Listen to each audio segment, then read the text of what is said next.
शायद उसके अंदर इतनी मजबूती नहीं थी खुद को पहचानने की।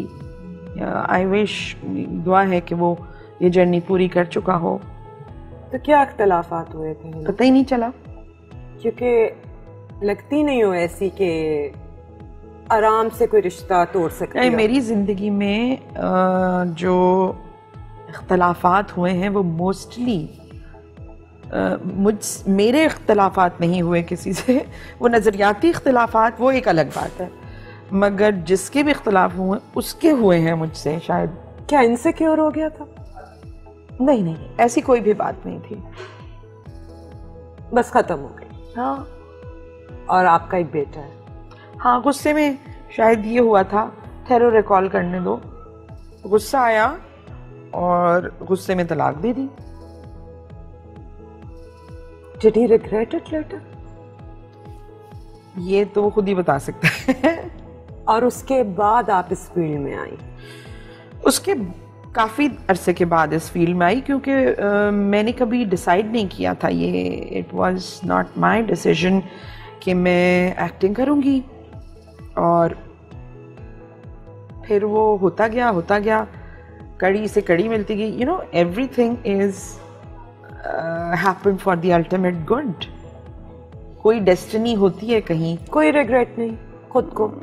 किस बात का? कि निभ जाती ना, ऐसा होता। देखिए, ये सबसे अच्छी बात होती है कि निभ जाती। दो लोग जब एक घर बनाते हैं तो सबसे पहली दुआ ये होती है कि वो निभ जाए, स्पेशली जब बच्चा भी हो जाए। हाँ, लेकिन वो ऐसा नहीं हो सका। अब इसके लिए मैं किसी से कोई शिकायत नहीं करती, और वाकई ये मैं आपको बात बता रही हूँ कि मेरे जहन में कोई भी एक ऐसी बात नहीं आती कि वो शिकायत में हो। सबसे बड़ी बात ये कि किसी के साथ भी आप वक्त गुजारें, जब आपको उसके साथ गुजारा हुआ कोई खूबसूरत, खुशनुमा, खुशगवार लम्हा जहन में नहीं है तो उससे शिकायत नहीं है। नहीं है जहन में? मेरे जहन में वो कभी कोई वक्त मुझे नहीं याद आता, रिकॉल होता कि उस वक्त ऐसा हुआ तो मैंने याद किया। ऐसा हुआ नहीं मेरे साथ, और इसके पीछे कोई कड़वाहट नहीं है। ये इट वॉज ऑटोमेटिकली। मेरी जिंदगी की कहानी में उस किरदार ने आना था, अपना किरदार अदा करना था और चले जाना था।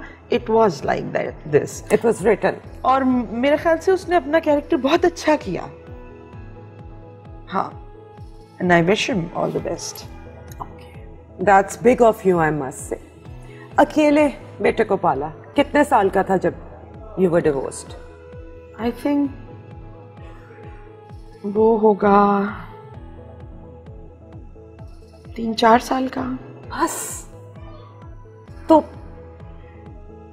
किस तरह ये डिसीजन लेके अकेले आना और ये सब करना, ये प्रोसेस कैसा था? क्या सोच के शादी से निकली थी कि अब बस मैं जाऊंगी, अपने ओन पे कुछ कर लूंगी, या पेरेंट्स का सहारा था? गुस्सा इस तरह का कभी नहीं है मुझ में कि मैं ये हो गया है तो अब मैं ये कर दूंगी। नहीं, गुस्सा नहीं, बिल्कुल भी नहीं।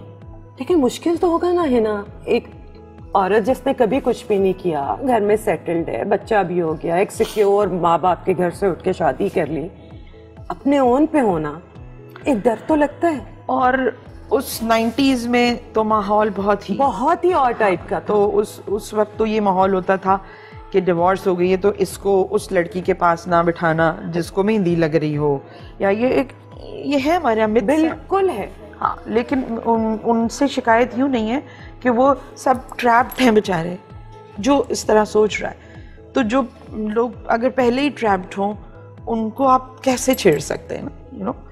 मुश्किल बहुत था, बहुत मुश्किल था। जब आपको कोई तजर्बा नहीं होता ना कि अब आप इस ज़िंदगी में जा रहे हैं, तो बहुत सारे लोग होते हैं जो पहले से ही खौफज़दा होते हैं, जो कि जिन्होंने दूसरी कहानियाँ सुन के और बतानी होती हैं। मुझे ये भी बताया गया कि पहाड़ जैसी ज़िंदगी अकेले कैसे गुजारोगी, पैचअप कर लो। बहुत जवान थी तुम, बिल्कुल जवान थी तब। I was, I think 23 और 24। बच्ची थी यार। हाँ, तो फिर हुआ ये कि बहुत मुश्किल बात थी वो, बट मुझे बहुत सोचना था, मुझे बहुत बात करनी थी खुद से। अपने आप से गुफ्तगू का सिलसिला शुरू ही वहाँ से हुआ। सबसे पहले क्या काम किया था? रेडियो किया था और मुख्तलिफ जॉब तो की नहीं थी। फिर उसके बाद जब मैंने ज़रा देखा जायज़ा आसपास का, मैंने रेडियो तक कैसे पहुंची जब कभी ये अंदाज़ा ही नहीं था कि मेरे अंदर ये हुनर है, तो रेडियो तक कैसे पहुंची? इंटरव्यूज़ देने का बहुत शौक़ था। अच्छा। अभी भी बहुत है। अब तो खैर क्योंकि सब वाकिफ़ हैं मुझसे कि भाई ये टेलीविज़न में काम करती हैं, मगर जब मैं टेलीविज़न में काम नहीं करती थी ना, मैं हमेशा इंटरव्यूज़ देती थी। मुझे बहुत मज़ा आता था, चाहे वो मेरी रेलेवेंट फील्ड हो या ना हो। बस मुझे उस कसौटी में बैठने का बड़ा शौक़ होता था जहाँ पर सब बैठे होते हैं और आपको एक तनकीदी जायज़ा ले रहे होते हैं। तो वो जो तनकीद है ना, वो तनकीद मुझे बहुत स्ट्रॉन्ग करती है, कैसी भी हो। कहीं पर भी जब जिंदगी की प्रैक्टिकल जिंदगी की इब्तिदा हुई तो संभल कर गिरना, गिर कर फिर संभलना, जबकि आपके अतराफ कोई हाथ ही ना हो। और ये कुदरती तरीके से हुआ। मेरी फैमिली बहुत अच्छी है, मेरी अम्मी बहुत प्यारी हैं, मेरी बहनें बहुत प्यारी हैं, मगर अल्हम्दुलिल्लाह जब मुझे ज़रूरत पड़ी कि मैं किसी से बात करूं तो वहाँ पर कोई नहीं हुआ। क्यों? वो इसलिए, ऐसे नहीं कि किसी ने जानबूझ के किया, ऐसा नहीं। वो हेल्प जो है वो आपको थोड़ी सी दूर सरक जाती थी और मुझे मैं इस तरह थी कि मैं अब गिर पड़ी हूँ तो मैं उठूँगी कैसे, तो किसी चीज़ को पकड़ूँ तो उठूँ, मगर वो किस चीज़ को पकड़ूँ कुछ नहीं था। इसलिए मुझे बैलेंस करना आया उस बारीक से सी रस्सी पर कि किस तरह गिरना नहीं है। इसलिए मुझे वो बैलेंस आया। And I am so thankful for all those people कि I am so thankful to them कि जब मुझे बहुत शदीद ज़रूरत थी कि मैं किसी पेड़ से भी बात करने को तैयार थी, मगर एट दैट मोमेंट कोई नहीं था, दोस्त भी नहीं थे। नहीं, दोस्त नहीं बनाती। दोस्त बनाती हूँ और बहुत दोस्त भी हैं, मगर अगर दोस्तों से ये बात करना शुरू करूँ कि आज आई फील सफोकेटेड, और ये अब नहीं है, ये पहले था, तो दोस्त जो हैं वो बात पलट के कुछ और बात करना शुरू कर देते हैं। तो मुझे लगा कि उसकी अपनी कैपेसिटी इतनी महदूद है, मैं क्या बेचारे लोगों पे ये वो डालूं। फिर अपनी दोस्ती खुद ही से हो गई। अरे वाह। और जब खुद से हुई तो खुद से बात करके, और फिर बहुत प्यारे लोग भी ज़िंदगी में अल्लाह ताला ने भेजे मेरी, जो मेरी बहुत बड़ी गाइडेंस रहे, जिनमें कोई डिग्री नहीं मैंने उनसे बाकायदा ली, लेकिन मैंने उनसे सीखा उनके पास बैठ के। और बहुत प्यारे प्यारे लोग हैं और मैं उनके लिए जो अब हैं और जो अब पर्दा इस दुनिया में नहीं है, तो उनके लिए मेरी बहुत दुआएं, स्टिल इन कांटेक्ट। और मुझे लगा इस सब पूरी कहानी से कि मुझे लगा कि अगर उलझ जाओ कहीं तो खुद को ढीला छोड़ दो। हाथ पांव हिलाने से धागे और उलझ जाते हैं। जस्ट लीव इट उस पे, और आपको जहां पहुंचाना है उसने वो पहुंचा देगा। इतना पक्का ईमान है। बहुत, क्योंकि जब तक लोग मुझे जानते नहीं थे तो क्या मुझ में वो ताकत थी कि मैं ऐसा कुछ करूं कि सब जान जाएं, मोहब्बत के साथ, इज्जत के साथ, कदर के साथ। क्या इतनी ताकत थी मेरी? नहीं थी, तो अब भी नहीं है।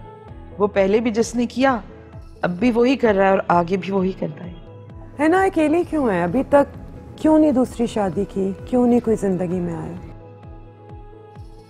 देखो अब तक तो मैं एक ड्यूटी पर थी कि मुझे मुस्तफ़ा की परवरिश करनी थी, और उस परवरिश में मैंने अब खुद को डेडिकेट कर दिया। जब डेडिकेट कर दिया तो दूसरे कामों में भी मसरूफ हो गई, फिर वक्त ही नहीं मिला। फिर यूं हुआ सोच ख्याल ही नहीं आया, वो टाइम ही नहीं मिला। अकेले बैठती थी तो पढ़ती थी, बहुत सारे काम हैं, मतलब पेंटिंग्स ये वो, अकेला होने नहीं दिया मैंने शायद खुद को। लोग मिलते तो होंगे, ये तो नहीं हो सकता तुम जैसी औरत और लोग पीछे ना आते हो। मिलते तो हैं कोई पसंद नहीं आता? नहीं, बहुत अच्छे अच्छे लोग हैं, सब अपनी अपनी जगह बहुत बहुत खूबसूरत। तो फिर क्या नखरा है आपका? निगाहे शौक अभी तक किसी तलाश में है, तेरा जमाल तेरे खद्दो खाल अपनी जगह। अरे वाह, क्या तलाश कर रही है ये नाम, मैं जानना चाहूंगी। बिलीव में कुछ भी तलाश नहीं कर रही, कुछ भी तलाश नहीं कर रही। मैं सिर्फ बैठी हूँ, बस यूं ही बैठी हूँ, शायद कहीं खुले आसमान के नीचे। वो देख रहा है मुझे, उसने जो मुझसे काम करवाना है, जो मुझे देना है, जो वो देगा तो उसकी मर्जी, और जो नहीं तो उसकी मर्जी। लेकिन अल्लाह ने हाथ पांव मारने से तो नहीं रोका हुआ ना, आपकी अपनी भी तो कोई कोशिश होती है। सब कुछ ही अब छोड़ो कि मैं आराम से बैठी हूँ, खुद ही हो जाएगा, यूं तो नहीं ऐसे ही होता है मेरे साथ। मैंने तो कभी किसी कैरेक्टर के लिए कोशिश नहीं की, मैंने कभी किसी से नहीं कहा मुझे भी चांस चाहिए, मैंने कभी किसी से नहीं कहा कि मुझे भी इस स्टेज पे ऊपर चढ़ा के बिठा दें। ये मेरी ख्वाहिश ही नहीं है। क्या जिंदगी से चाहती हो? कुछ भी नहीं।